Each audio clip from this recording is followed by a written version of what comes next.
você pode ver um mundo despertar pra você.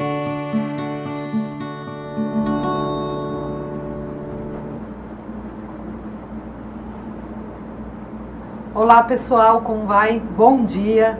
É um prazer enorme estar aqui com vocês. Espero que vocês tenham passado uma excelente semana, que nossas crianças, que nossos adolescentes estejam todos bem. A semana passada nós estávamos com o Dr. Alexandro e nós estávamos falando sobre as dicas, ou quando a criança tem que ir ao PS, qual o momento da gente saber isso, quais os nossos direitos, quais as nossas prioridades. E nós, como nós estamos fazendo uma série de programas a respeito de dicas médicas e tudo mais, ele está conosco aqui novamente. A gente estava iniciando a pauta do programa e tudo mais, então eu lembrei de um acontecido.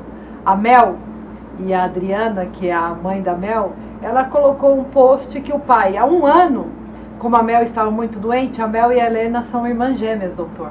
E o que aconteceu? Eles decidiram, porque a Mel estava ficando tão doente, eles decidiram que um dos dois, no caso foi o pai, abriu mão do trabalho e tiraram as crianças da escola, porque ela estava ficando muito doente, estava tomando muito antibiótico e o médico alertou.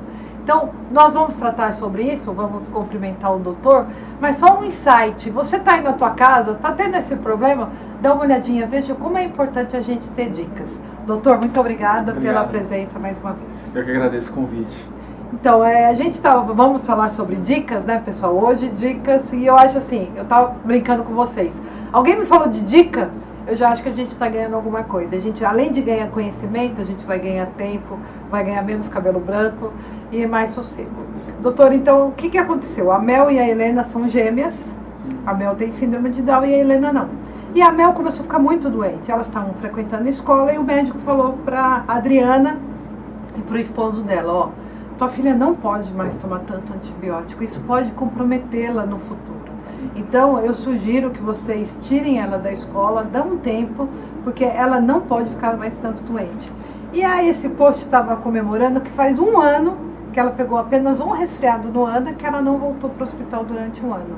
Então, isso, claro, é maravilhoso, não serão todos os pais que vão poder abrir a mão assim do trabalho, mas, doutor, que dica? Como que a gente faz? E claro que quanto menos for no hospital, melhor. Mas como que seria algumas dicas que o senhor daria pra gente? A primeira coisa é um cuidado em fechar esse diagnóstico de que vale a pena tirar a criança da escola.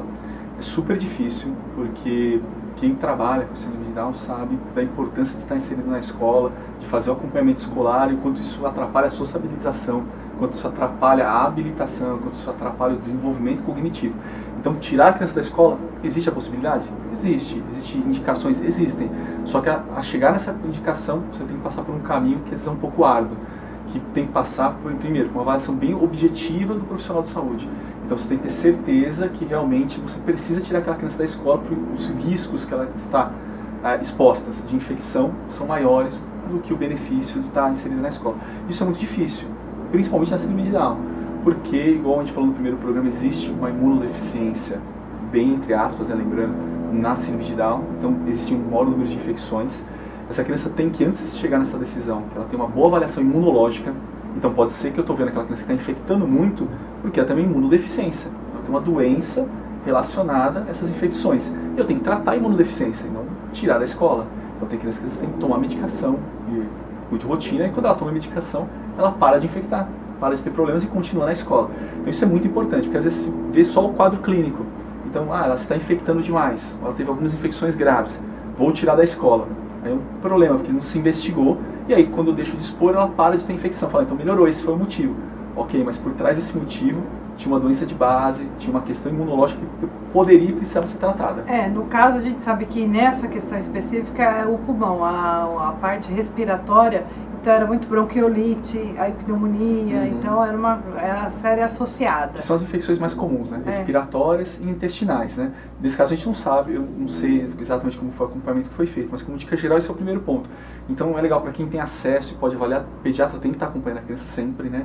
E vale uma opinião de um imunologista sobre a questão, para que se peça os exames. Por quê? Os exames imunológicos na síndrome de Down não fazem parte do Ministério da Saúde das recomendações anuais, daquela cartilha que tem de recomendação da avaliação ambulatorial. Nós, dentro do Elo 21 e na Santa Casa de São Paulo, a gente faz uma avaliação anual imunológica, Porque essa questão imunológica ainda é muito recente a discussão dentro da síndrome de Down.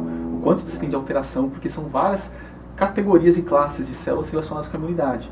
E você pode ter deficiência de alguma delas. E se conhece muito pouco sobre isso.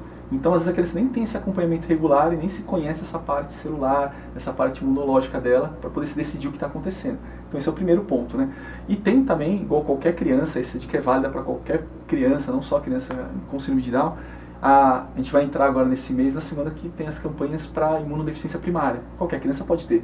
Então, isso que você está me contando dessas irmãs, acontece com várias famílias. Então, meu filho, minha filha infecta demais, tem muita ida ao pronto-socorro, vou tirar da escola. E aí, uma das coisas que se faz essa campanha na pesquisa de imunodeficiência primária é pais, avalie. Então, tem 10 critérios, isso vale para qualquer criança, que é da Organização Mundial de Saúde, que estão lá os 10 critérios relacionados com a imunodeficiência primária, que tem número de vezes que uma criança tem otite por ano, por exemplo, os tipos de infecção que ela tem. Isso é super acessível, a gente até pode deixar disponível junto com essa entrevista de hoje, que você tem o acesso dos critérios. Então, se preenche o critério daquele, com ou sem síndrome de Down, a pessoa tem que procurar imunodeficiência primária. Então, esse é o primeiro ponto que tem que ser avaliado. Pessoal, então a gente vai deixar isso com certeza para vocês. Ó, é engraçado quando você está fazendo uma pauta e quando começa um assunto, surgem novidades ou surgem assuntos que a gente não tinha imaginado. Doutor, eu adorei que o senhor falou que não está na cartilha essa para procurar imunodeficiência. Não tá, eu tenho pediatra, eu tenho convênio. O que eu peço para ele? O que eu falo para ele? Então, quando a gente conversa, igual na primeira entrevista, né, que a gente falou sobre que tem mais infecção e tem que avaliar a imunodeficiência, no momento que você alerta o pediatra sobre isso, ele já tem como investigar, porque é uma sequência de exames laboratoriais somados com a história clínica que eu vou diagnosticando. Na dúvida, o especialista nessa área é o imunologista, né, que faz. Então, são exames de sangue que a gente pode fazer e tem os exames outros testes, porque às vezes o que acontece existe uma confusão, às vezes de quadros respiratórios infecciosos com quadros respiratórios que são alérgicos. Então, meu filho tomou muito antibiótico, meu filho tosse demais. O que está acontecendo? É algo alérgico? É algo ambiental? É algo realmente infeccioso? Ele está fazendo amidalite, está fazendo otites, fazendo sinusite de repetição? Então, tudo isso tem que ser bem diferenciado. É muito difícil porque assim, a gente joga muita responsabilidade nas costas dos pais, né? Então eu tenho que ficar atento. Mas tem que conversar muito. O acompanhamento e o segmento do indivíduo com trissomia 21 é uma parceria de todos os lados, né? Tanto dos profissionais de saúde com os pais. Então isso tudo tem que ser muito bem avaliado, tem que ser muito bem documentado. E aí a hora que a gente tem aquela dica preciosa que é você tem que ter uma ferramenta, alguma coisa de ter esse controle do histórico do seu filho. Porque, principalmente quem tem mais de um filho sabe muito bem disso, né? Você tentar lembrar quantas vezes um filho tomou antibiótico, quantas vezes ele ficou gripado no ano, quantas vezes ele fez febre no ano, é muito difícil, né? Quem tem um filho já é muito difícil. Quem tem 3, 4 filhos é muito difícil. E isso é muito importante na hora que eu levo para o imunologista, para o pediatra, para definir se meu filho tem uma imunidade baixa ou não. Então é importante a gente deixar isso documentado de alguma maneira, para me ajude na investigação e eu não faço exames à toa. Então isso é bem importante, que é uma dica imprescindível para pronto-socorro, é uma dica imprescindível para a vida. Tem uma ferramenta para que você faça um controle das infecções, das vezes que seu filho toma antibiótico. A gente falou na primeira entrevista sobre o aplicativo do Elo 21. Lá tem um espaço e um local para eu anotar os exames que ele fez, as consultas que ele passou, e tem um espaço para eu colocar lá e colocar pronto-socorro, quantas vezes passou. Porque essa contabilidade de como que essa criança evoluiu, existem parâmetros objetivos. Olha, a partir de tantas infecções de tal tipo, isso é um sinal de alerta, eu tenho que investigar. O do Ministério da Saúde foi uma grande aquisição que a gente teve aqui no Brasil, de ter uma normativa, de ter orientações gerais para acompanhamento ambulatorial. Só que a medicina ela vai mudando, né? Então, coisas novas vão sendo descobertas. Então, ali a gente tem as normativas para segmento de consultório. Lá não tem, falando especificamente de exames para imunodeficiência. O mundo inteiro ainda tem uma discussão sobre isso em síndrome de Down, só que as coisas vão mudando. Então, a gente tem que ficar atento ao que sai de novidade, né? Tem que ficar atento nessa questão de pedir exames que eles não estão na normativa e conversar com o pediatra do que vai sair novo. Por exemplo, polissonografia. A polissonografia não está na normativa do Ministério da Saúde como recomendação para síndrome de Down. Só que no mundo inteiro já se faz polissonografia a partir dos 4 anos de idade. E ali a gente detecta obstrução alta, saturação, que é oxigenação ruim durante a noite. E às vezes esse é o motivo da criança estar infectando demais, fazendo muita amidalite, fazendo muito processo respiratório, ou fazendo muita pneumonia. Então é interessante isso que tem complementos, além daqueles do Ministério da Saúde, que podem estar relacionados com infecções que estão fazendo o filho procurar o pronto-socorro. Lá no Elo 21, a gente, claro, a gente marca as coisas, mas lá tem como eu anexar ou deixar o exame lá? Porque qual que é o que eu estava pensando? Notei alguma coisa errada. Lá eu tenho como anexar, que o senhor falou que está na nuvem. Eu consigo Isso. anexar? Por enquanto não, mas é um próximo upgrade que a gente quer fazer para o aplicativo, porque isso tem uma demanda que tem que ter um espaço para armazenar no próprio celular, né? E o nosso objetivo era deixar um aplicativo bem leve para qualquer tipo de celular, de qualquer valor, pudesse fazer o uso do aplicativo. Mas a gente quer colocar futuramente. Mas uma dica bem legal para isso, para quem por enquanto não tem no aplicativo, a gente fala abrir um e-mail para a criança. Então você pode abrir um e-mail, tem vários e-mails que são gratuitos, né? Aí você abre um e-mail para o seu filho e aí naquele e-mail você vai tirando foto dos exames e vai armazenando no e-mail. Porque em algum momento que você precisar retomar o histórico, está todo no e-mail do seu filho. Um dia eu estava no consultório, eu estava na Santa Casa, que a gente também está levando a Sofia à Santa Casa, e aí o doutor falou para mim, tem lá o exame da Sofia? Eu falei, não, eu sei que tem. Aí eu fiquei olhando no celular e uma médica falou, mas você está olhando no celular na hora da consulta? Eu falei, não, doutor, estou tentando aqui pegar o resultado. Mas é que a tecnologia chega e é estranho, né? Você está no consultório no celular, a pessoa falou, você está me sentindo tão envergonhada. Não, e ajuda muito hoje nessa tecnologia, porque a gente armazena, tudo está lá na nuvem, então você não perde esse banco de dados. E os e-mails que tem hoje gratuitamente têm um espaço muito bom para isso. Então tem pais que fazem uma coisa bem legal, que a criança nasce, abre um e-mail para ela, para armazenar os dados de saúde, que são fotos de exame, e fotos da criança ao longo da vida. E aí quando ele chega a 15, 18 anos, a família dá o e-mail para a criança de presente. Então ali estão as fotos da vida dele inteira, então os exames, o histórico médico, estão tudo ali armazenado. A gente não perde, porque depois de 15, 20 anos, eu tenho pacientes com 65 anos, então depois de um período você vai perdendo essas informações. A gente perde carteira vacinal, né, dos filhos, chega na adolescência, onde está a carteira vacinal? Então essa tecnologia, ter isso digitalizado ajuda. Substitui o oficial? Lógico que não. Então, você não pode usar essa documentação de maneira oficial, às vezes você precisa de um relatório, você vai entrar com alguma ação judicial, não substitui. Mas isso é para controle da família, para que não se perca essa informação, e às vezes você até sabe que laboratório que foi feito. Não tem pais que dizem, eu fiz o cariótipo. Eu fiz o cariótipo, meu filho agora está com 18 anos. Eu fiz o cariótipo há 18 anos atrás.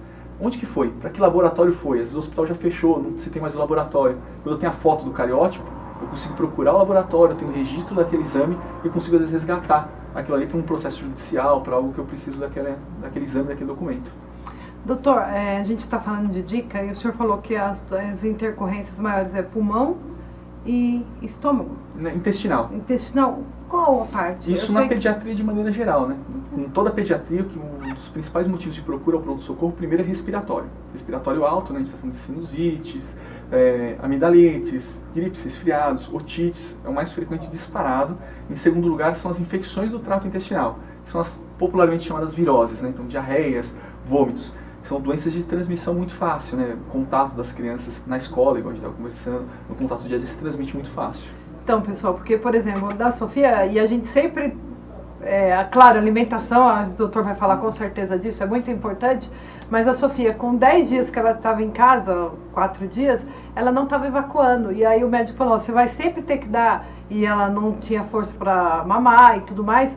O leite, nós fazemos tudo na água da ameixa, porque isso também é uma coisa, né? Tudo é lento no organismo. É interessante que as mães saibam disso, né? E é interessante, igual a gente conversou na primeira entrevista, né? Conhecer o seu filho, né? Qual que é o ritmo intestinal dele, qual que é a frequência de evacuação, isso muda para saber se é o normal do padrão daquela criança ou se ele está com acometimento agudo daquele momento. Então isso é importante.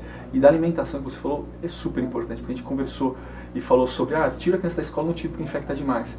Então lembra que eu falei, é um caminho árduo que você tem que percorrer antes de decidir isso, porque às vezes você está querendo tirar porque a causa é a escola, às vezes a família está com uma alimentação super errada, está sobrecarregando aquela criança com uma ingesta proteica inadequada, com excesso de proteína, com alimentos que não são bons. Às vezes aquela criança está fazendo muita diarreia e você acha, ela pega muita virose. Às vezes é uma doença celíaca. A gente tem alguns trabalhos até 500 vezes mais doença celíaca na síndrome de Down. E está sendo feito como se fosse um processo infeccioso. Então por isso que eu falo para os pais, é um trabalho árduo, porque você tem que pesquisar muito bem antes de decidir. Não estou falando que não tenha. Tem crianças que às vezes você tem que tirar da escola. Isso acontece, porque se você deixar ela se expõe, então você espera passar a primeira infância, que é onde está a maior parte das infecções, ela volta para a escola. Mas antes que isso aconteça, você tem que realmente ter certeza que a criança não tem outro achado. Porque, como eu disse, você fica, ela está infectando demais, ela tem muita virose, ela tem muita diarreia, meu filho. Muita diarreia, porque toda hora ela pega infecção e pega uma virose. Às vezes não, é uma questão de base que é outra, alimentar. E se a criança come mal, se a criança tem um ambiente ruim, se ela tem um ambiente familiar que está desestruturado, isso influencia na imunidade. se a família está desestruturada, com a chegada daquele indivíduo com síndrome de Down, a gente está tendo uma família que não está dando suporte, uma família que está desestruturada, que não está alimentando a criança corretamente. Então, se não tem uma higiene adequada, isso é importantíssimo, a criança tem uma higiene oral adequada, a criança tem uma higiene corporal adequada, tudo isso são fatores importantes para determinar idas ao pronto-socorro. A gente vê isso na nossa prática, né? Aquelas famílias que estão mais bem estruturadas, fazendo a alimentação de maneira correta, que a família está fazendo uma higiene correta, ela vai infectar menos, tanto com ou sem síndrome de Down. Então, e na síndrome de Down salta mais aos olhos, né? Como é uma criança que, igual a gente falou, vai 13 vezes mais, tem 13 vezes mais internação, então salta mais aos olhos. E é uma coisa que a gente sempre fala no Elo 21 lá na Santa Casa, que tudo que funciona bem para a síndrome de Down, porque salta aos olhos essas infecções, esses cuidados, funciona bem para todo mundo, né? Então, esses cuidados todos que a gente está falando, essas dicas todas que a gente está passando, não é para uma família só que tem uma criança com síndrome de Down. É para qualquer família. Tudo que a gente está falando aqui dos exames, tudo que a gente está falando dos cuidados, é para qualquer família. É que naquelas famílias que têm um indivíduo com Down, isso aparece mais, né? E essas dicas se fazem mais importantes. Entendi. A gente faz o programa e pega algumas dicas, né, pessoal? Então, na escola da Sofia, todo mundo sabe que a Sofia estuda aqui no Bonadei. Quero agradecer mais uma vez as minhas amigas, a Cibele, Bruna, Bianca, que eu já ligo lá, já falo, oi Dani, tudo bem? Então o que acontece? Também no aplicativo, que agora a gente quase não está mais usando a agenda, veio uma informação. Olha, teve um caso de meningite viral aqui. E aí eu já liguei para ela, isso é preocupante ou não, mas como eu sabia que hoje o doutor estaria aqui, falei, deixa eu perguntar como que é e o que é isso. Isso é tão importante, as escolas, né, doutora, como dica. O que o senhor tem a dizer sobre isso? Essa é uma dica importantíssima para as crianças que, primeiro, seu filho está na escola, então ele está exposto às doenças que todas as crianças da sala são dos professores. Então isso que aconteceu com a escola está de parabéns mesmo, porque o primeiro ponto tem uma infecção, tem um quadro infeccioso com algum dos alunos, é da escola, de bom tom que se informe os outros pais, porque isso diminui o número de intercorrências, isso diminui o número de exames que aquela criança vai coletar, porque é o que a gente sempre fala, olha, tem uma sala inteira que está todo mundo com uma virose, com uma diarreia, e fazendo febre e as pessoas afastadas. Eu informo as outras mães. Se meu filho começa a fazer febre, eu vou levar o pronto-socorro, mas eu já informo. Falo, meu filho está fazendo febre, mas na escola está tendo um surto de virose, está todo mundo com diarreia. E se meu filho abre um quadro de diarreia, ok assim, ele tem uma infecção, mas eu já sei o quadro. Então evita às vezes aquele profissional que está pegando seu filho no começo do quadro, que não tem informação nenhuma, coletar exames, furar, pegar sangue, fazer um raio-x, porque ele direciona o que está acontecendo na escola.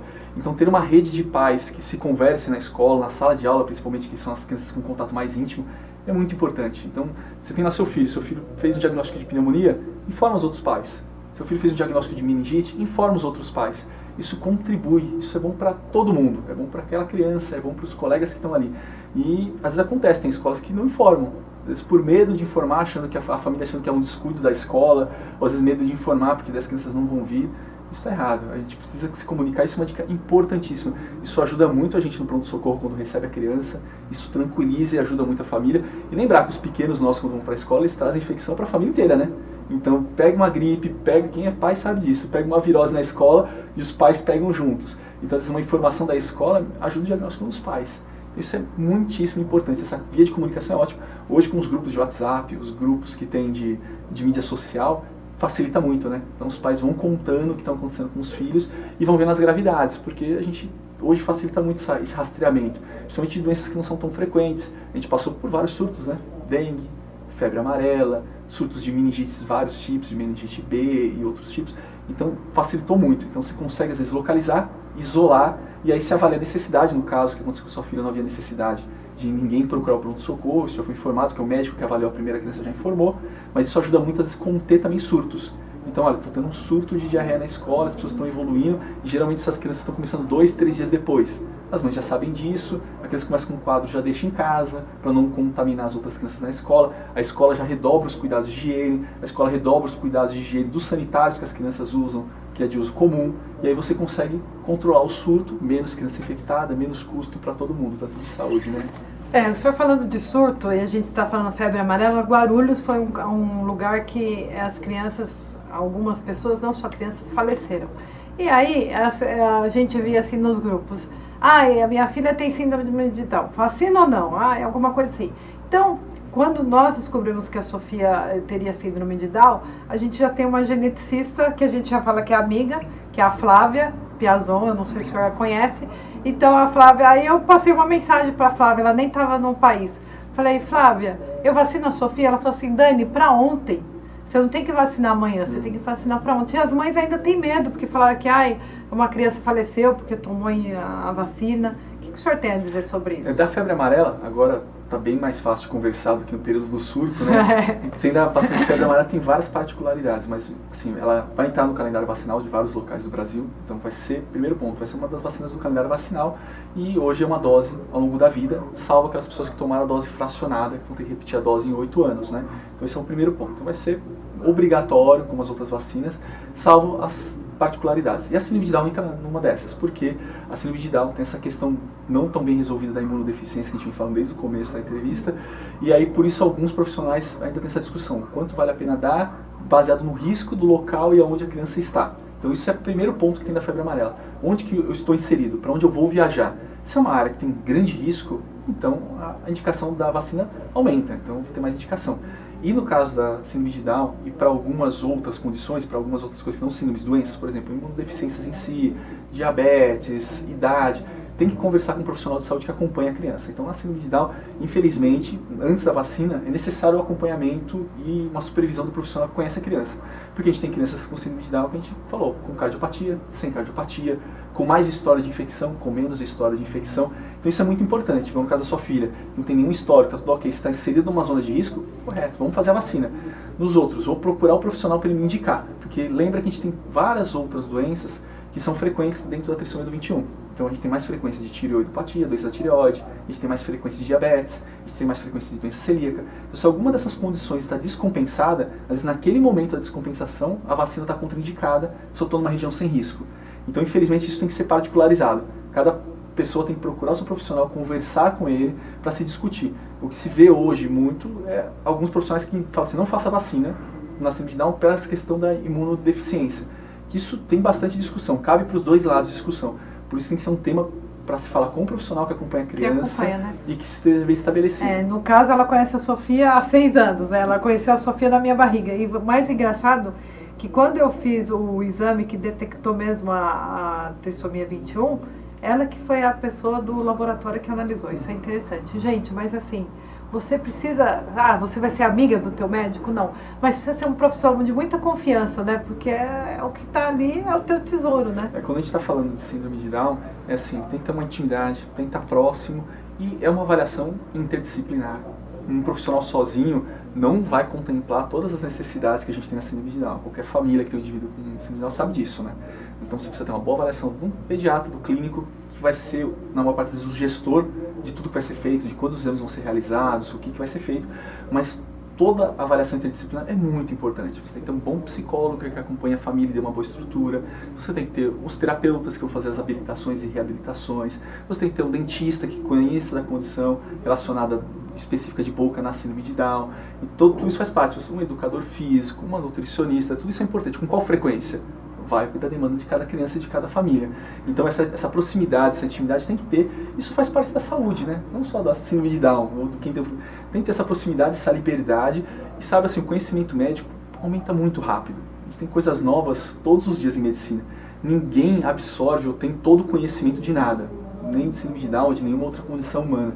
Então você falar, só aquele profissional de saúde, toda a verdade está nele, eu vou... Não. É uma condição humana complexa, depende de muitas pessoas.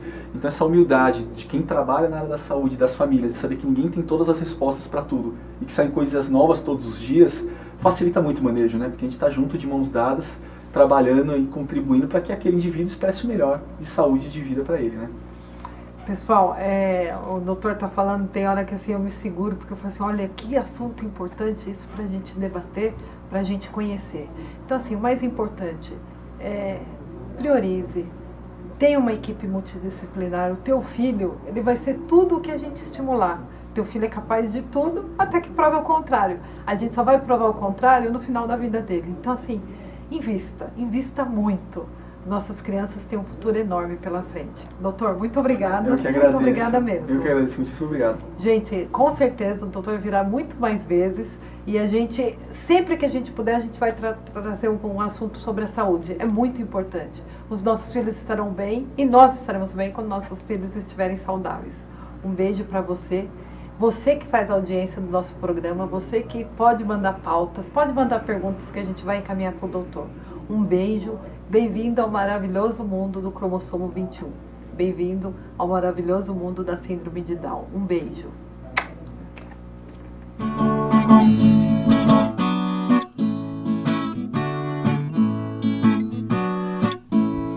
Eu vim para encantar você, eu vim para despertar em ti algo diferente que você vê e que só existe em mim.